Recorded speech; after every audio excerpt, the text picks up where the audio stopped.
Alright everyone, welcome to week 8 of building Vibroblade. I know we kind of took that hiatus for the week, just kind of stepped back, really because I didn't have anything to show you, taking kind of that little bit of time, as it would get more done for you. But the truth is, I am out of, I need money and I'm out of parts, so I'm in a weird position. I'm getting a check this week, so it's kind of weird that the same days I put out Vibroblade Ridge are the same days I get checks. So, and I don't work, or some days I don't work those days, so I don't get the check in the morning, or, you know. So, depending on what I get, I pay my parents back for some and some other stuff. But hopefully we'll be getting an order out either this week or next week. If not, at least more filler brick, since, you know, there is still a lot of filler brick left. You know, I got, essentially by the end of the segment, you'll see I got 3 1/8, we'll say, 3 1/8, 3 1/6 of a base plate left to build back up. Without further ado, I'm going to stop my talking right now. We're going to get right into the video. After last week, we were able to pretty much get all of the top done. I went ahead and I finished off most of it. It's just this last row of dark gray. I'm going to steal some bricks from the dark gray outline I've done on the other base plates, so I can go ahead and have our first 2 large base plates completely filler bricked. So then that means all we're going to be doing probably a little bit this week, hopefully next week, will be kind of understanding our terrain, finding out what we want our final terrain to generally look like. So when I do get these next 2 base plates done, we can just continue the flow, and when we have and get the 3rd row in here, we'll be able to put in the trench and kind of easily work the trench into the rest of the terrain. So kind of the goal for this segment, as I was kind of saying earlier, we're going to focus on the pool, and we're probably going to get a lot of this plated with luck. I just got to, you know, plot out the last few foxholes. I think there's only going to be like 2 more, really, maybe 3 on this base plate. And but otherwise, our goal is kind of to see where we can get with the top portion of this. So let's go ahead, jump into the time lapse.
So I was able to plate pretty much all of this.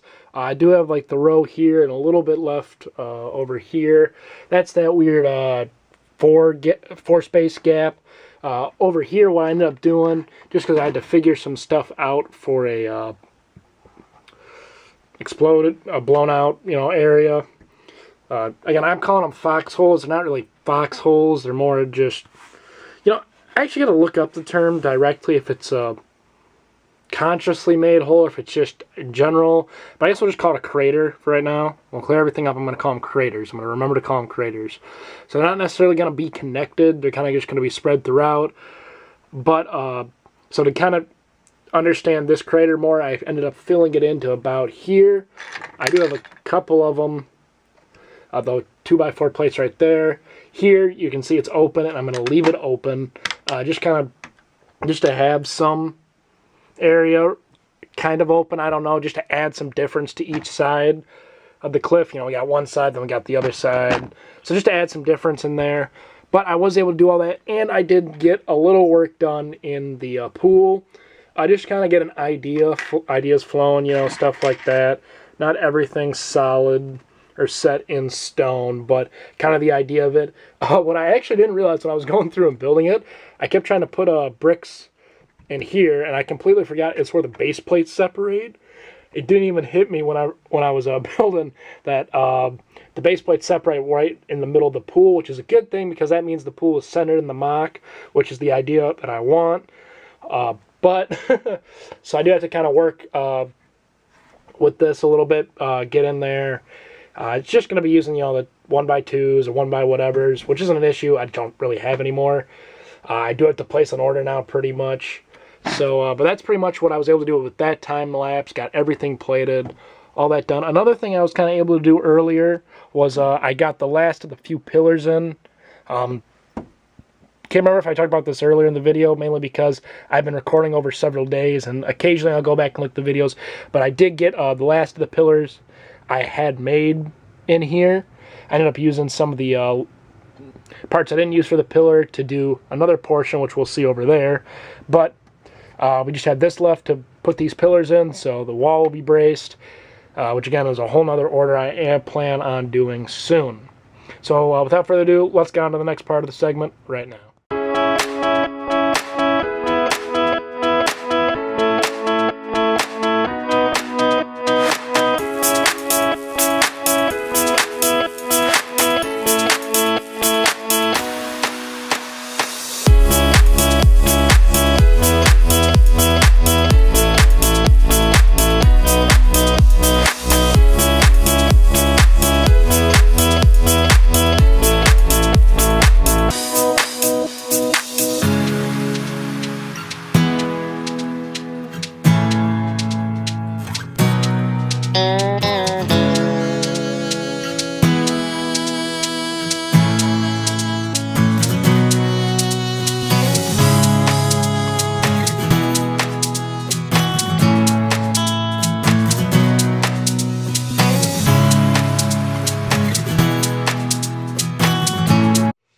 So I've decided to go ahead, I gathered up a little bit of brick I had left and could find to almost finish off this base plate.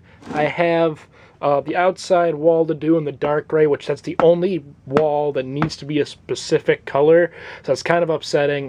Work doesn't have any, and I really don't want to bulk order 2x4s if I don't have to, just because if I can get them at a location, it's just easier. But I do have 2 walls back there to do. But I pretty much have the middle walls all complete. What I am going to go ahead and do is I'm going to line it up, figure out where I may want some of my other blown out dirt sections, and I'm going to go ahead and cover it up. Without further ado, I'm going to go ahead and see what I can do for plates. Alright, so this is as far as I got for this week on it, because I need to wait till, or I want to wait till I get the last 2 walls built up to get a few more of these divots. And I got one here that's going to be on the edge of the mock, and I got this one right here. And then you'll notice I have this kind of going up right here. If you remember back in my drawings I built up, I have 2 areas where there's kind of like a little dirt mound created, which we're going to go and check out in a second. So we have like one here that goes across about half the base plate, and we have another one that's going to be over there. That's be about like the middle of the base plate, or it kind of almost looks like if this were to continue, it would be over there, something like that. I'm going to mess with it obviously when I get there. It's not designed to be connected, or it's not designed like it was supposed to be connected in a sense. Well, actually, no, I lied. And so the way I kind of designed it as on here, now that I'm looking back, we can actually go back down and look at it. You can see here, like it would come across here. It could almost be connected to one giant line. I'm not going to make it. The way we're kind of going to view it as the droids, they have the trench, which we see. Do I have a little pointer? Do I have a little pointer? So we have the trenches right here, the dotted line, and we have like these squiggly lines here and here. Sorry, first I was doing it through the camera. That represents, so originally they had their fallback, like we're setting this up as their fallback position, and this is almost like an original or a makeshift frontal position. So when the clones come up and kind of end up really, you know, pushing this area, the droids decide only to use here. So they kind of, these makeshift dirt mounds up here that the clones are going to end up being ducked behind. So here's the one, here's that one. So I kind of going to have it come down. Probably going to end about where you see it right now. It's going to, I plan on making it a lot more detailed. I just need to get some parts in there as placeholders, and kind of more of, that's what it's going to look like as the underlying structure, and I'm going to build on top of it. And then we're going to have another one over there, so that's going to look really good, really nice. I am happy about that. So unfortunately, since I'm out of a filler brick, you know, you can still see parts in that bin there, but there's really not a lot left in there, unfortunately. There's just some kind of plates, more plates and like 1x1s, and just not enough to getting a solid filler brick in. So the goal is I do get paid today, actually. As I'm recording this part, I get paid. I was not able to make it up to work, but I do work tomorrow. So hopefully by Monday, maybe more closer to Tuesday, because I have a meeting for work late Monday night, I'll be able to buy more parts. Just because right now I am in a weird spot of, you know, what's the word I'm looking for? I'm in a weird spot for parts and money. That's what I'm thinking about. But anyways, we're going to go ahead. We're going to close out the video. I think, you know, holding off a week and being able to do this was a really good choice. So let's go end off the video. All right, everyone. So that was week 8. I don't know. It's hard to say because I did get a lot of stuff done. If I would have, you know, only made it a week, for 2 weeks, probably not as much as I'd like to see. I'm not sure if that cleaning portion got into the video, but there was a point where I did have probably about 20-30 minutes of me time-lapse just cleaning this area, which is now a mess again because I did more work, but it was just kind of looking for filler stuff. But essentially, you know, we did get the first 2 base plates are pretty much plated, which is really nice, you know, just detailing. Just more detailing going to that, you know, with the craters and some other stuff. We start on the pool, which I'm thinking is looking pretty good. It's looking pretty good. Excited for how that's turning out, you know, as well as it can in these early stages. I was good at that. And another thing, you know, I almost forgot about, but I was looking back at the plans, and you know, we did have that little kind of dirt mound. We had the 2 different dirt mounds. One's going up, one's going down. Not up and down, what's the term, just, you know, one's on one side of the mock, one's on the other, and I think it, you know, it's going to turn out nice. I kind of have a very rough, you know, in there, you know, it's just a couple plates stacked up, and some people are like, what is this, you know, this is cheap, you know, whatever, and, you know, I am going to morph it more, you know, getting in the 1x2s really do help, you know, with detail. You saw what the bottom of the mock looked like, and I got a good response from that, so kind of imagine that up top, and, you know, blended in with dirt mounds and the craters. So that's we're on a pretty steady path. Honestly, if it wasn't for money constraints, which, you know, it is a truth, you know, these projects aren't cheap, you know, for anyone who's, you know, I really say once you break the 4 or even really the 2 large base plate mark, you know, that's a lot of brick on your hand you got to deal with, especially for a project of this size, lifting it up essentially a foot off the ground, off the base plate. So it's just a lot of more brick in there. You know, someone say I should use Duplo, which wouldn't be a bad idea if I could get bulk Duplo. The way I buy Lego, I know is not the same as many others. There was a point where I know in Lego or on Instagram I made a post, but I don't know if I did a video here or talk about it on a segment. So, but otherwise, you know, before I ramble on and on, we got, you know, the pool done. We got top plated. We got a 3rd base plate started, which is fantastic. But otherwise, I'm going to leave it to you. Definitely a shorter segment this week. But just 1 or 2 things before I go. Are you liking the mini mocks I've been putting out? Those are some of the other ones. I'm working on some other stuff. And did you want to hear the reasons why I buy from Lego? Mostly, not Pick-a-Brick. If maybe I've talked about it before, maybe I haven't, but comment below too if you'd like to see that. And as always, I'm more active on Instagram just because it's a little easier to, you know, snap a picture and post in some other stuff. But otherwise, thank everyone. I really thank you all for watching. Have a great day or night wherever you're at. If you're not subscribed, please subscribe for more building Vibroblade Ridge, more mocks in the future. And give this video a like if you liked it, disliked if you didn't. And in the comments, you know, tell me what I can do better. Tell me what you know what to say. Thanks for watching, everyone.